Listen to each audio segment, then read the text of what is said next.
Before we start the show, I want to remind everyone that while the SAG-AFTRA and Writers Guild of America strike is going on, we can still support those who are picketing for a better future. Some of you are wondering, how can we support our wonderful creative artists who are on the front lines fighting for better residuals? You can visit the Entertainment Community Fund website and make your donation there. I will also include in the description other donation sites you can visit and help support the cause. However, if you are unable to donate for those in need of the strike, make sure you spread the word on various social media sites you're on. And to all the people out there who are protesting, the Lone Screenplay Nominee podcast supports your efforts and will continue to do so until a justified deal is made. Without your hard work, spending hours upon hours, pouring your hearts and souls into making these wonderful films, we wouldn't be able to experience such amazing stories as we've been able to do so for over 100 years so far. Keep up the great work, guys, and stay hydrated.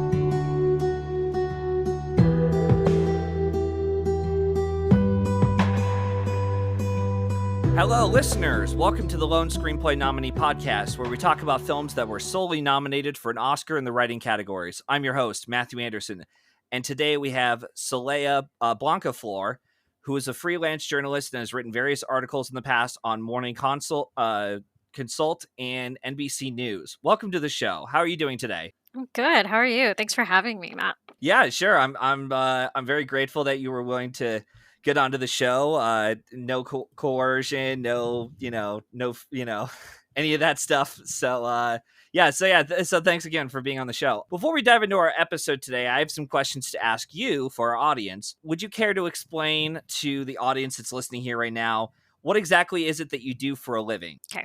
I feel like you kind of introduced it pretty well. I'm a freelance journalist. I write mostly in the entertainment and pop culture space. So most recently, I was at Morning Consult. Also, I've written for NBC, also wrote for People. More recently, I've written for publications like Above the Line and Below the Line, which are entertainment trade publications, and also Chartmetric, which has a music blog. So pretty much anything and everything in the entertainment and pop culture space. Love writing about movies and TV shows whenever I can. So yeah, I guess straightforward answer is I'm a writer. Nice. We always love having writers on board on the show, regardless if it's screenwriting or if it's just journalism, which is always great. And speaking of movies, it's always tough to ask someone what their favorite film is. And so I might as well ask a different question. What is your favorite genre of film? Genre. It's a good one. I feel like I know it's a little bit broad, but I feel like I always just like love a good drama. There's an indie drama or something that has a strong narrative. But I also really love horror. I don't know if I'd say it's my favorite one, but I don't know. I feel like it's the one that I have the most fun with. I'm definitely one of those people that's like, whenever October rolls around, I'm like, I have to watch a horror movie every day if I can. But I'm also a big supporter of like horror year round. But that's also another one I really enjoy. So I guess drama and horror are my favorite genres. Yeah, I'm laughing a little bit because in case if anyone didn't get a chance to listen to our previous episode, we had Miles say his favorite genre was horror. And again, it's another genre that I would be very much open to. It's just there's some really bad ones that we get, for every That good is one. true. Like, I hate to name drop here at the moment, especially during a strike, but we have the new Exorcist movie coming out, which doesn't look that great. And yeah, so but there's other ones. I heard the recent A24 film. I think it was A24 Talk to Me. I think that Hmm. was the one that just came out. I heard that was pretty good, and I'll get around to watching that in the future. But yeah, that's great. Yeah, and of course drama. There's a lot of great dramas out there. The Academy is very much what's the word I'm looking for? I guess just they're very much attracted to that kind of genre to begin with. I mean, you look at how many dramatic films were nominated in their categories to begin with, even in the acting categories. It's like they have such a hard on for that to begin with. But Yeah. but anyways, so speaking of A24 films, we are here to discuss 20th Century Women, a 2016 film directed and written by Mike Mills. I just want to let the forewarn our audience that this won't be a beat-by-beat bulletin presentation like you hear on other channels, but we will be discussing major spoilers for our episode here. If you haven't seen the film yet and want to hear our full thoughts on it, Watch the film first, and then come back to hear us talk about it in full detail. With that said, here we go. Known for writing and directing Beginners, which was a 2011 independent drama film, which landed Christopher Plummer his first Academy Award, Mike Mills wanted to write a love letter film on the women that raised him while growing up in California. Despite this being an autobiographical film, he wanted this to be a fictionalized take on his upbringing. After finishing the script, Mike sent it to Annapurna Pictures, who enjoyed Beginners and agreed to produce it. The ensemble was assembled over the summer of 2015 with principal photography starting September 8th and finishing October 27th in Southern California. During prep, Annette Bening watched films Mike's mother loved and had extensive talks about his mother so she can get an extensive idea on who she was to him. Greta Gerwig did a variety of side projects for her prep work, like learning photography, listening to records, reading books, and watching movies.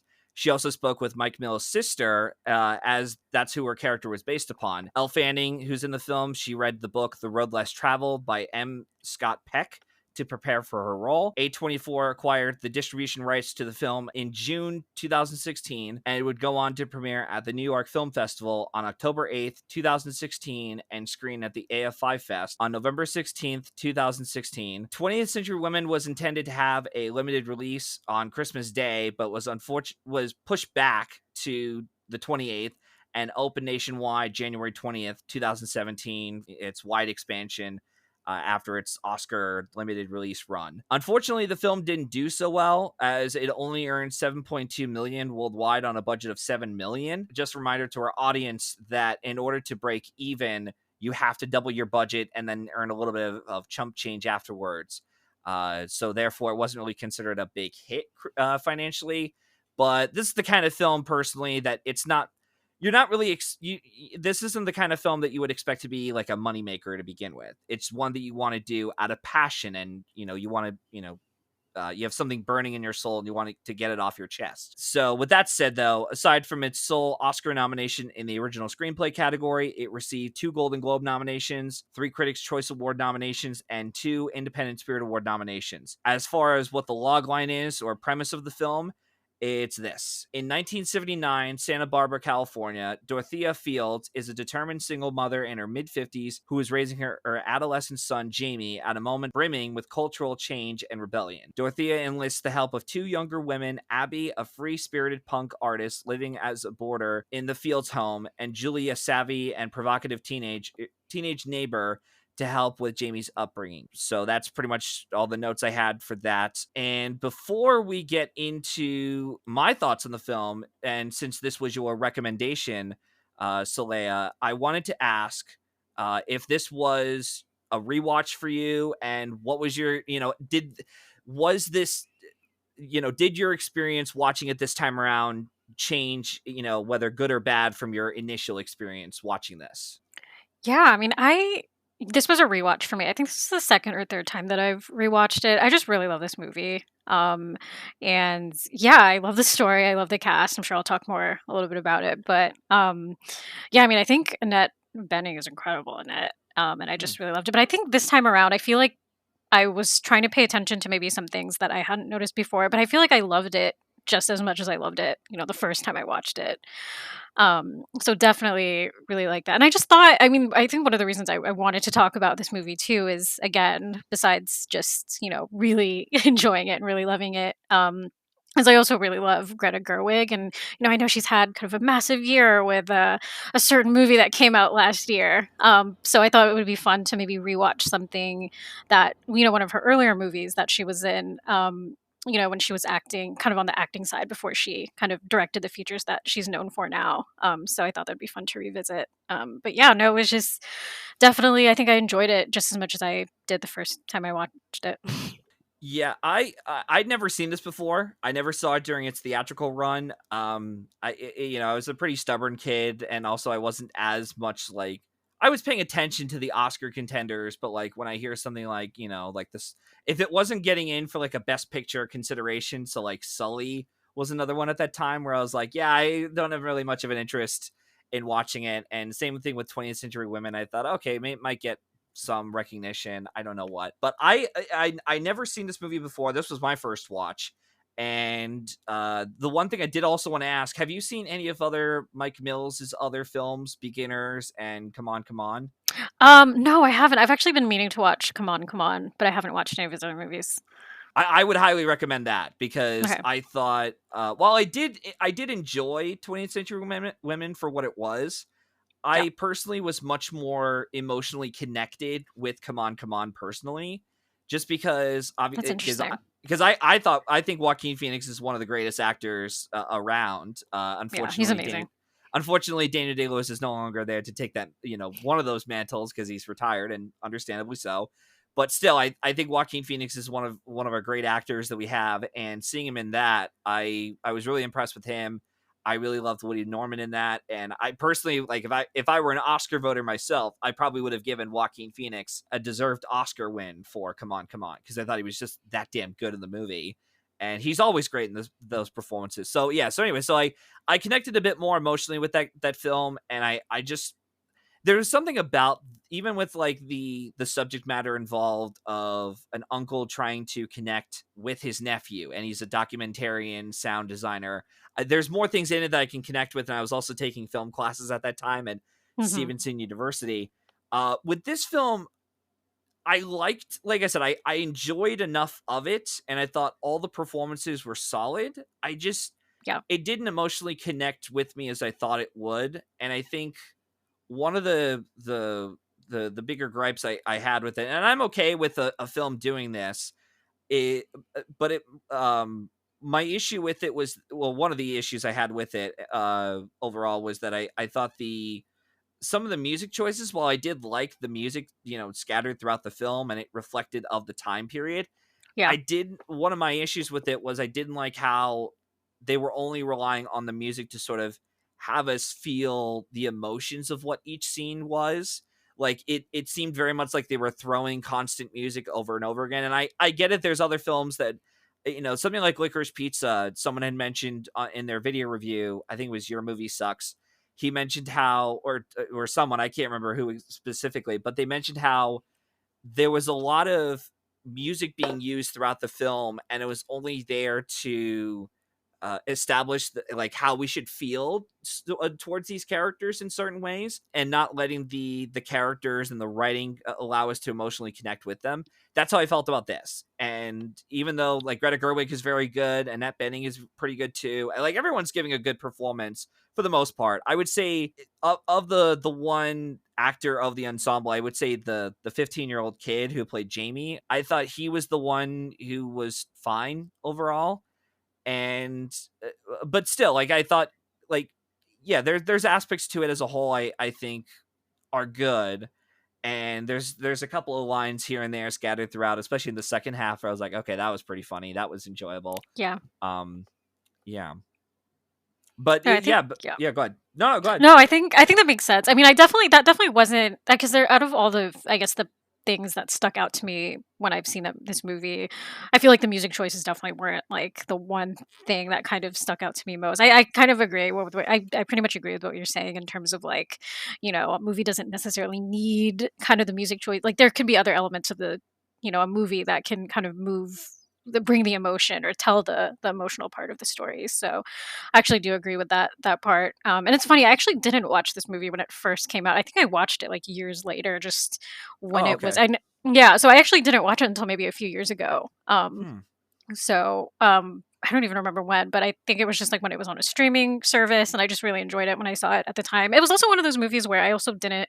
Maybe it's like I came into it not having a. I didn't really know what it was about. I was like, oh, I like, I love Annette Bening. I like this cast. I just think I'll check it out, and I ended up liking it a lot more than I thought I would. I think maybe sometimes if when you have like low expectations for a movie or you don't know what to expect, then maybe that's just kind of like why I ended up loving it more than I did.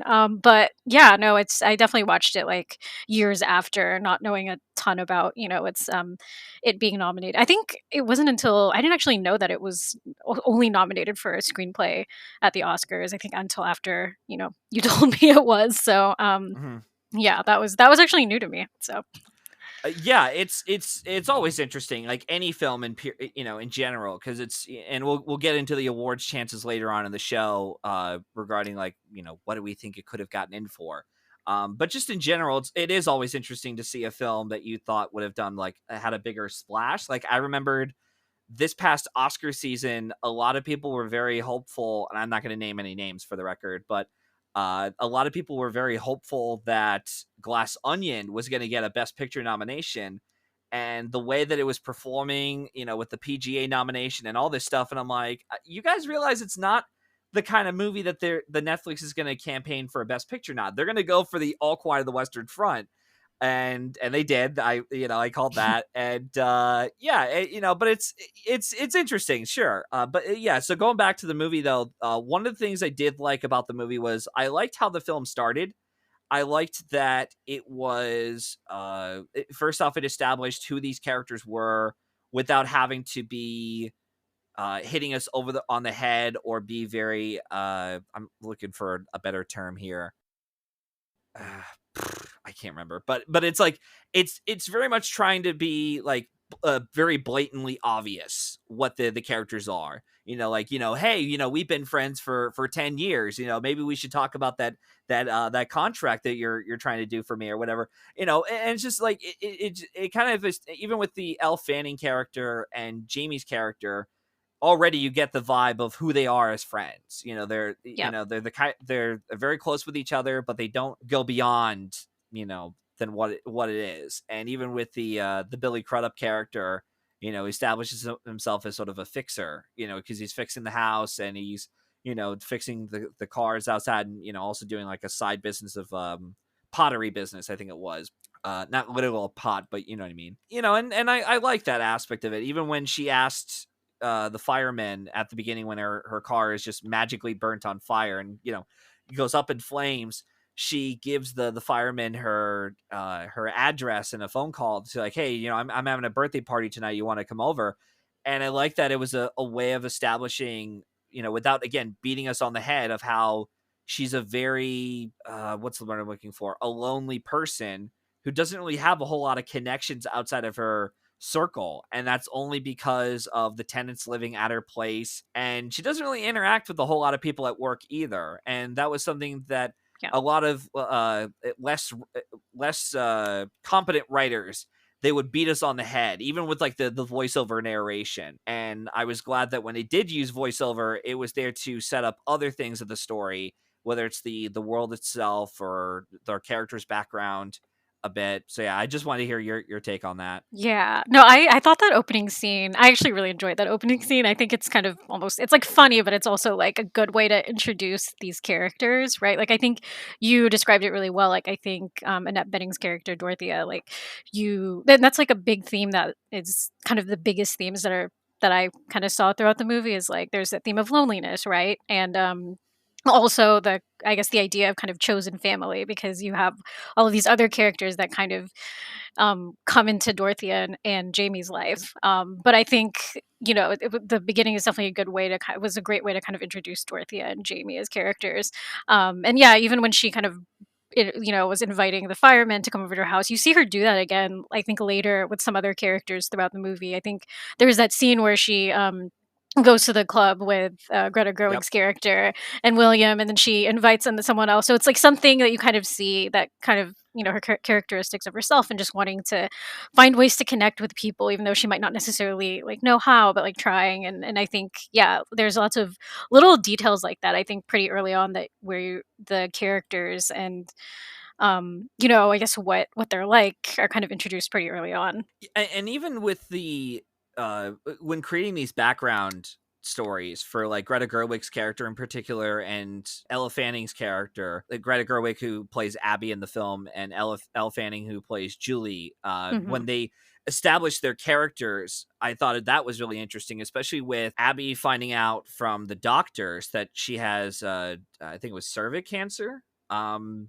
And that was caused by a pill that her mother tried to take, so that way she didn't get a miscarriage on her third attempt at getting pregnant. And that was an interesting dynamic alone within the montage editing of showing, like, this is why Greta Gerwig is, because she's very distant from her mother, and she's even more distant when she finds out that, for as great of a happiness as it is to bring a child in the world, she now has a type of cancer, and Yeah. she had, and that, and that's sort of that's very distraughtful for a mother to realize, like, wow, like the greatest gift that I could bring in this world is now have this big problem weighed on their shoulders. And I thought that was really interesting. Even with Julie's character, it was really, one thing I had to ask myself was, and I granted I'm not a therapist myself, okay, but I wonder if it's frowned upon, or if it's legal, so to speak, to have your mother who's a therapist bring you into a group therapy session. Like, is that with it, was that in, like, within legal reigns? Like, that was something I had to ask myself watching it, because I'm like, Yeah, I actually the funny thing is I felt like I was also wondering that because I was like, that seems I don't know, I guess it's one of those things where it's just kind of a detail that's put in the movie, and part of me was also like, is it because it was like it's supposed to be set in 1979? Is like maybe they were lax about those things, like yeah. I don't know, but I did think that was also a very like interesting detail.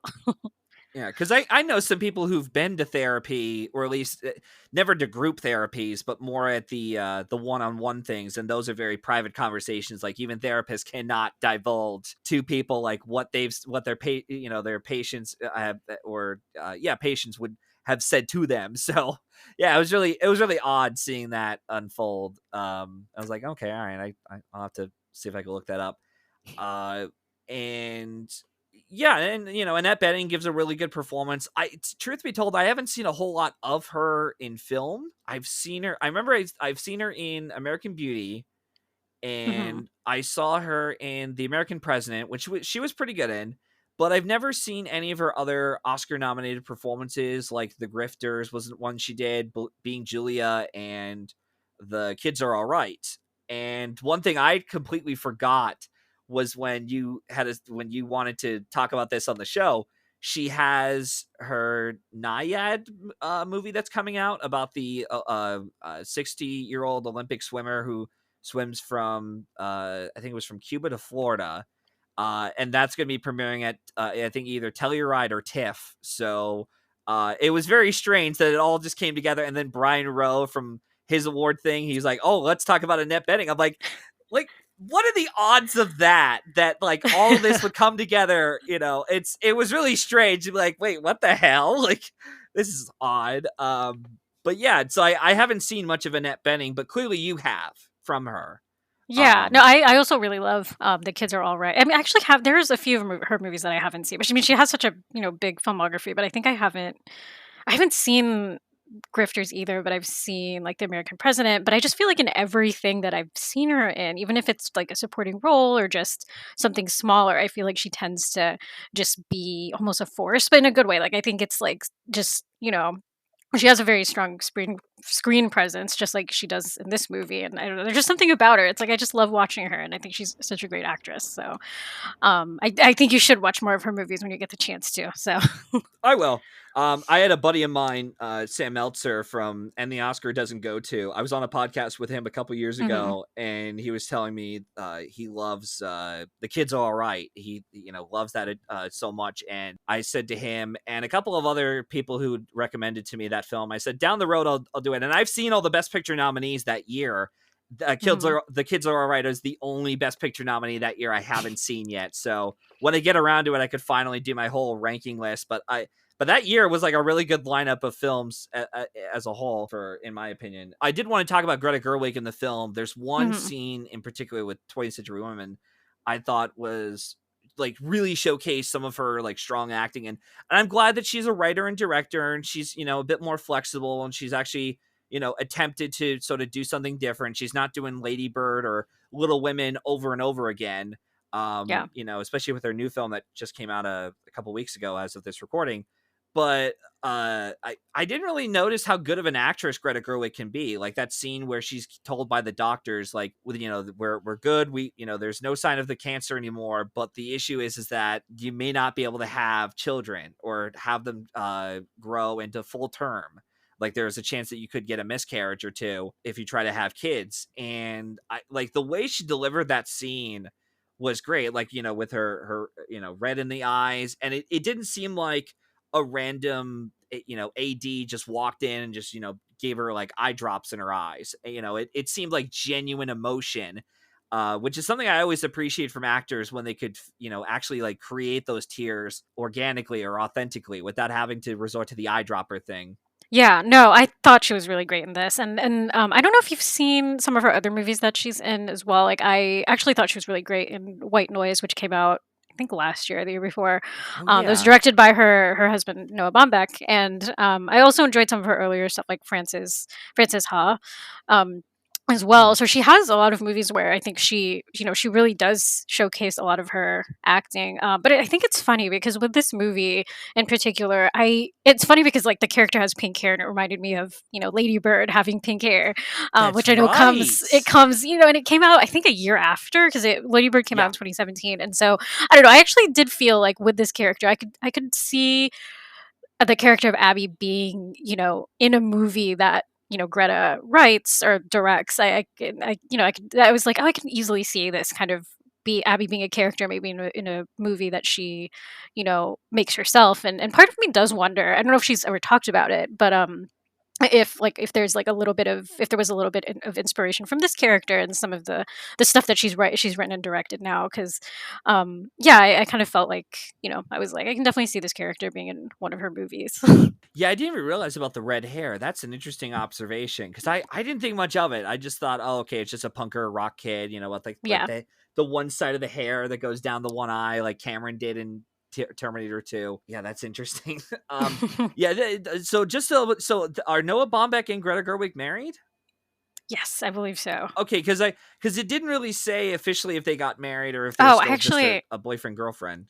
yeah, I actually didn't know that either. I feel like I just always assumed they were just because they've been together for so long. I know they have kids together, but Mhm. um actually maybe they're not married. I don't want to be spreading like misinformation on my Yeah. on the podcast. But no, they've been together for a while. I don't think they're married. You're right. I think don't you're correct actually. So don't want to QAnon on the show here.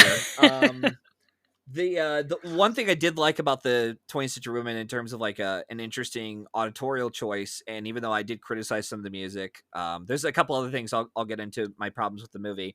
But the one thing I did like about it was there's a moment between, it's like right before Annette Bening's character, Dorothea and Jamie, they're talking to each other on the side of the road. And, she says, you don't know what I'm feeling. Like before we get to that scene, there's a part where Jamie is on his skateboard and he's sort of swerving left and right, down the hill. And it's like this curved hill. And there's like this old jazzy type piano, like music being played during that scene.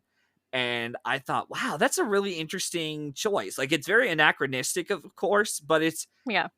there's a sense of nostalgia, so to speak, of like the good old days, I guess. And that's something I find interesting, like in the way they use the old timey music to its advantage. It isn't just there to be like, oh, let's, again, just let's throw another song in because we have the right, we got the music rights to this, or it's free off of whatever channel we got off of. And yeah, I will say Mike Mills so far, he's a really interesting filmmaker, I must say. Like even though I gravitated more towards Come On, he's definitely an interesting independent filmmaker that I think we desperately need more of, and we keep getting more of his kind of work, or of filmmakers like him who are very passionate, who have like a burning sensation and want to get something off their chest and just tell these like really interesting personal dramas. And I'm really glad that A24 has done a really good job over the past almost a decade, I would say, getting a lot of these independent filmmakers out. Hmm. And if it weren't, I mean, I can't remember what studio it was, but didn't the Daniels from Everything Ever All at Once do Swiss Army Man with them around this Yeah, time? that also Yeah. came out over the Yeah, A24. so it's really interesting, and they started from doing music videos when they did like the Yeah. Turn Down for What Yeah. music video, and now they're Oscar winning filmmakers in their own right. So it's really nice to see that kind of push for a lot of these indie filmmakers. And usually, and there's even some indie filmmakers out there that could really put a lot of spark into these intellectual property franchises that we're getting, and we're being shoved down our throats with like the new like DC stuff and all this stuff. So it's like obviously, and again, I always support the independent film industry, and especially for those filmmakers. Even if I'm not the biggest fan of their films, I'm like, we need more filmmakers like this, because the ones who just do the bigger budgeted movies, who just go straight into that and they don't even bother, knowing what, how to create an actual story. They're just going to center it around like a bunch of like, visual effects garbage, and it's just terrible, Yeah. Um, I'm just reading through real quick if there's any other notes I wanted to bring up. A couple of the other criticisms I did have with the film with 20th Century Women was one of the other bigger issues I had with it was I thought whenever it revolved around Jamie and his friends interacting with each other, especially at the skateboard rink, Hmm. I personally didn't really connect to that a whole lot, just because it seemed a lot of like a filmmaker writing how kids would talk, but it's from an adult's point. But like it's like an adult thinking how kids talk, and Yeah. it seemed very disingenuous, especially. And the one thing that I think also would help a lot of these filmmakers is learning a bit about blocking. And the one scene I thought was really off was when Jamie gets a punch in the stomach, or in the like the shoulder or whatever, Yeah. and it looked really fake. Even when I was watching the trailer, I was like, oh, I hope that isn't in the trailer. Maybe it's just a different maybe it's like an alternative take they used. And I saw it in the movie, and I'm like, no, that's still a poorly delivered punch, like blocking wise, because it almost seemed like when he was punching him, it was almost like he was covering himself up on purpose with that. Yeah. That's just something I noticed as someone who took theater and was like, block better a little. But outside of that, I didn't really have a whole lot of issue with that. The other thing I did have an issue with, and it kind of reminded me of that really crappy movie, what was it called, Cool as Ice, where they sped up the footage for some of it, and I wasn't really vibing with how some of that was presented, personally, with how Yeah. it sped up the footage a bit. And I get it. Like, if you want to show like the, time moving forward, time moving forward and whatnot, I just, some of it looked really weird, and it didn't seem like it didn't really have like much of a point to the story, other than just like to show off some cool visual tricks. Yeah, it did feel a little experimental, right? Like where it just kind of was, where they would just like speed up or show certain effects. But yeah, the scenes with, it's funny that you mentioned that too, because the scenes with that showed Jamie and his friends were probably some of my like least favorite ones, only because I preferred just seeing him interact with, the other characters in the movie than, some of this, which I understand that, again, it's probably, he probably just wanted to show like another part of Jamie's life outside, being with his mom and being with, Abby, Julie, or William. But I would have been fine if, they just kept it to that. I think I agree that in that it was just, some of those scenes just felt a little awkward. So I, and the other thing too is that it shows like how much more interesting they are. Like when Annette Bening is being told by exactly. Greta Gerwig's character at the dinner table how she's like, "What? I'm menstruating," and then Yeah. Annette Bening has this look like, well, I don't want to hear about this. Like, yeah, Yeah. like what, like this wide-eyed expression. I thought some of that was funny.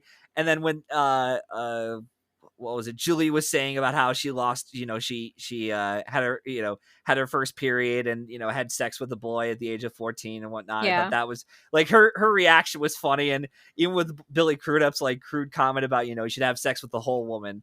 And then Abby is like, that's totally off topic. Yeah. Things like that. Like, yeah, it just showed how much more interesting the Yeah. dynamic is with everyone. And maybe Yeah. that was why I enjoyed Come On, Come On much more. Was it's the main focus in that, without giving much away about the film, is on the uncle and nephew. Hmm. And I really love that interaction that the two had. And it also helped that Joaquin Phoenix is such a great actor, and Woody Norman actually was like pretty good. And I'm usually not a big fan of kid actor performances in films, but he actually held his own fairly well against Phoenix. But yeah, and yeah, but like I said, there's definitely a lot in here to admire, for sure. I did want to bring up two lines I thought was funny. One was Annette Bening tells to Julie in the car and says, you're not an actual therapist. Yeah. That part That was that made funny. me genuinely laugh. I was like, okay, that was funny. And then the other one was when Abby was telling Jamie about Julie, right as right as Abby is in Jamie's bed, and Julie is next to him, and Abby says, you can't let her sleep here if she's not having sex with you. It's disempowering. Yeah. And you can tell that, like, you can tell her character is like obviously drunk, or high off Yeah. something, and it's like, oh, okay, that's pretty funny. Yeah. Um, Well, there were some I would say, like, this movie had some pretty genuinely funny moments. I mean, the ones that you mentioned and then just, I think, scattered throughout. I don't know if you remember this line. There was a part where I think Jamie says it a few times where when he's talking to, I think, either Abby or Julie or maybe both, where he says something like, well, I think one of them was, like, criticizing or saying something about Dorothea, and he says, "Oh, well, she's from the Depression." And I just thought it was kind of like a mm, funny, just like a little funny line that he threw and just kind of, obviously that was his way of saying like, oh, that's the way that she is, but it was just kind of like a funny line that was like thrown in that I think he said maybe twice or three, at least maybe twice or a few times in the movie. mhm. But no, there's some like really funny moments, even just kind of small ones that are kind of thrown throughout the movie, that I just thought were, also made me genuinely laugh. And again, even the interaction between the mother and son, I thought Yeah. it felt very genuine and felt a bit authentic. Like at times it did, Annette Bening's character did remind me a little bit of my mom a little bit. Again, it just showed how good of a writer Mike Mills is, Yeah. and and yeah, I'm really happy he was able to make this movie for what it is. I'm still a little surprised he was able to make this on a budget of 7 million, which is not too bad. I assume all the actors took pay cuts. Is there anything else you would like to bring up within your final discussion as we transition into the awards? Questions regarding with possible nominations we could have given this film.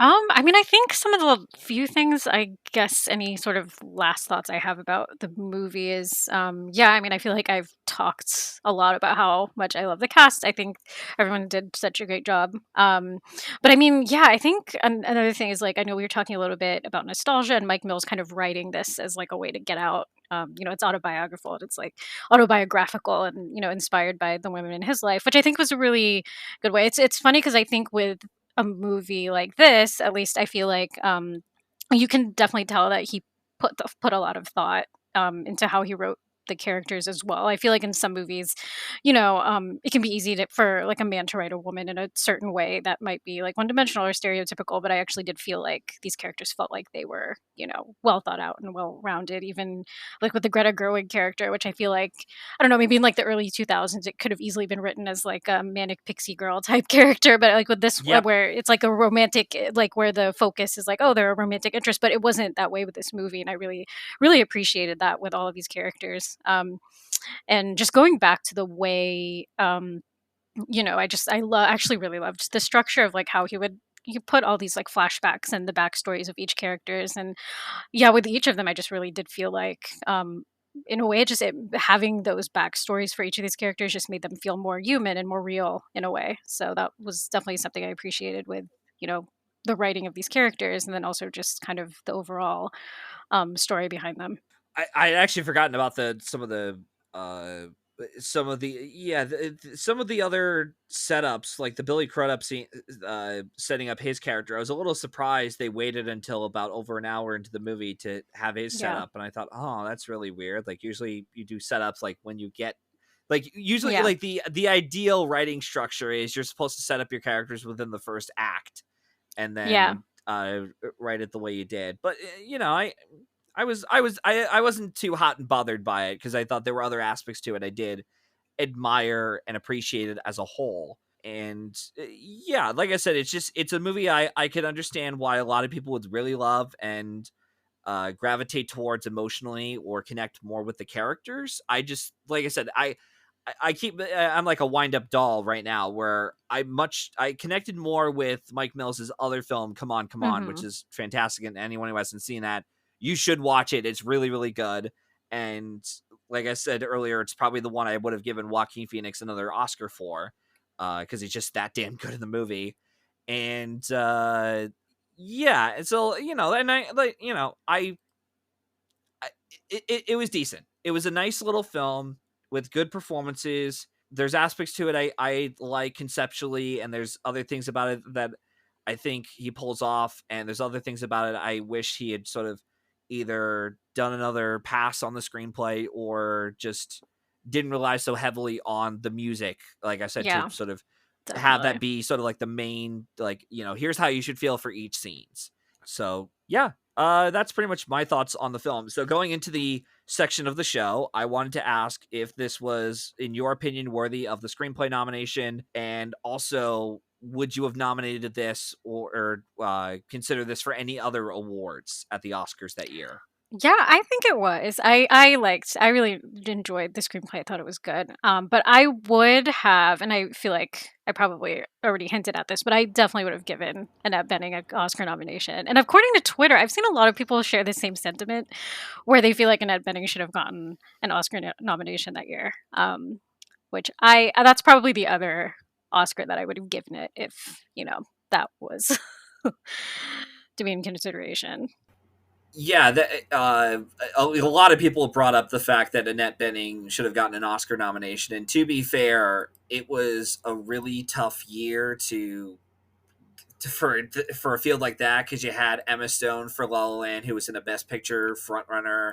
You Hmm. had Elle, who had won the Isabelle Huppert had won a Golden Globe for the film Elle, and then just three biopics, which the Academy fell in love with. And even with Natalie Portman winning the Critics' Choice Award for Jackie, I mean, it was going to be three spots taken up, and it's really tough and kind of hard to predict. And in fact, I think Ruth Nega for Loving, that was considered a bit of a surprise, because I think she only had I'm looking right here. I think she only had a Golden Globe nomination and then maybe a Critics' Choice nomination, but that might have been it. Yeah, but no, but yeah, no, Yeah. it's so yeah, it's really, yeah, it's always, yeah, it's very strange that, but again, it just shows how insanely competitive a year at the Oscars can be, as Brian Rowe brought up in his video. The one thing I will say is, outside of its original screenplay nomination, which I did think was deserving enough for a nomination, I would probably give Greta Gerwig maybe a possible spot at the Oscars. But again, that Yeah. was another insanely competitive year in the Oscars, where you had the likes of Viola Davis finally winning, and she was going up against four other films that were nominated for Best Picture, such as Moonlight, Lion, Hidden Figures, and Manchester by the Sea. So it's tough, as already said before. So yeah, I think that about does it for the show. So I just want to say once again, Saleah, thank you very much for dedicating your time to be here on the show. Before we sign off, is there anything you'd like to plug in for our listeners who want to follow you outside of this episode, so to speak? Yeah, you can follow me on Twitter or Letterboxd. My handle is the same on both, so it's just Salehle, which is my name, but spelled, Salehle with Saysale. But Gotcha. yeah, that's where you can find me if you want to follow me. All right, awesome.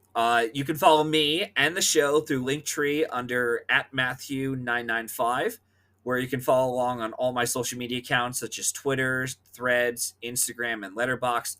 On the same site, I've also provided the links for where you can find more episodes as they're released on various audio streaming services like Google Podcast and iHeartRadio.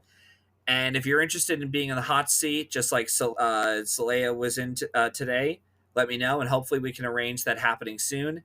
In the meantime, we hope you enjoyed listening to this episode, and we hope to see you at the movies. Take care, guys.